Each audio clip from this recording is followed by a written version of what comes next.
The dire wolf. The name itself evokes a sense of primal power and mystery, a creature that once ruled the ancient landscapes. This creature has captivated our imaginations for decades, ever since its bones first emerged from the asphalt seeps of Rancho La Brea, revealing secrets of a world long gone. These weren't just any bones, they were relics of a time when nature was both brutal and beautiful. They belonged to a predator that stalked the plains and forests of Pleistocene North America, a land teeming with life and danger. The dire wolf was a formidable hunter, larger and heavier than any wolf alive today, a true apex predator. Its teeth were massive, capable of crushing bone with ease, a testament to its hunting prowess. Its presence in the fossil record paints a vivid picture of a bygone era, an era rich with biodiversity. An era when megafauna roamed, and this imposing canine was a force to be reckoned with, a true king of its domain. The dire wolf's imposing size and predatory prowess have cemented its place in popular culture, becoming a symbol of raw power. We see it depicted in movies, television shows, and books, often as a creature of legend. The dire wolf is often portrayed as a fearsome antagonist or a loyal companion to early humans, bridging the gap between myth and reality. This fascination with the dire wolf speaks to our enduring curiosity about the Ice Age, a time of giants and survival. It also reflects our fascination with powerful predators, creatures that embody the untamed spirit of nature. But how much of what we think we know about this creature is based on fact? How much is rooted in scientific discovery, and how much is a product of our own imaginations, fueled by stories and artistic renditions that blur the line between fact and fiction? For years, paleontologists believed the dire wolf was simply a larger, more robust version of the grey wolf we know today. This assumption stemmed from the striking physical similarities between the two species, which were hard to ignore. Both possessed the characteristic wolf-like build. Lean, muscular bodies designed for running down prey, showcasing their predatory prowess. The fossil evidence seemed to support this view, reinforcing the idea of a close relationship between the two.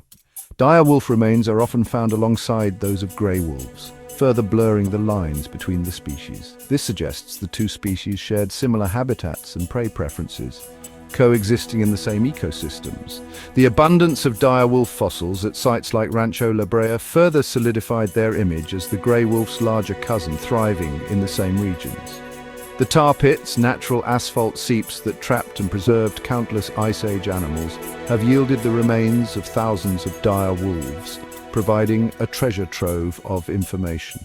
Their presence in such numbers hinted at a highly successful predator, one that thrived alongside other Ice Age giants like mammoths and saber-toothed cats dominating the landscape. This fueled the perception that dire wolves were simply bigger, badder versions of their modern counterparts, an apex predator of its time. However, recent discoveries have challenged this long-held view, revealing a far more complex and intriguing story, one that continues to evolve with each new find. The extinction of the dire wolf, along with many other large mammals of the Ice Age, has long been a subject of debate and fascination among scientists and historians alike. The prevailing theory pointed to their size and reliance on large prey as their downfall, suggesting that their massive bodies required equally massive meals.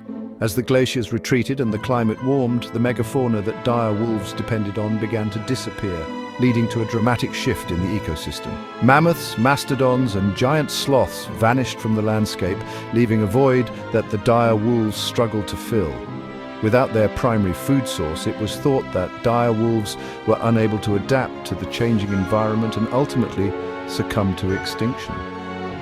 This theory seemed to fit with the larger narrative of ecological collapse at the end of the Pleistocene, a period marked by significant environmental upheaval. The disappearance of large herbivores had cascading effects on the entire ecosystem, disrupting the food chain and altering predator-prey dynamics. Predators like the dire wolf, specialized for hunting megafauna, were particularly vulnerable to these changes, unable to easily switch to smaller prey. Their inability to switch to smaller prey, coupled with competition from more adaptable predators like the grey wolf, likely sealed their fate, making survival increasingly difficult, or so the story went, a narrative that has persisted for decades. But the emerging field of ancient DNA analysis was about to rewrite the dire wolf's evolutionary tale and challenge our long-held assumptions about their demise, offering new insights into their mysterious extinction.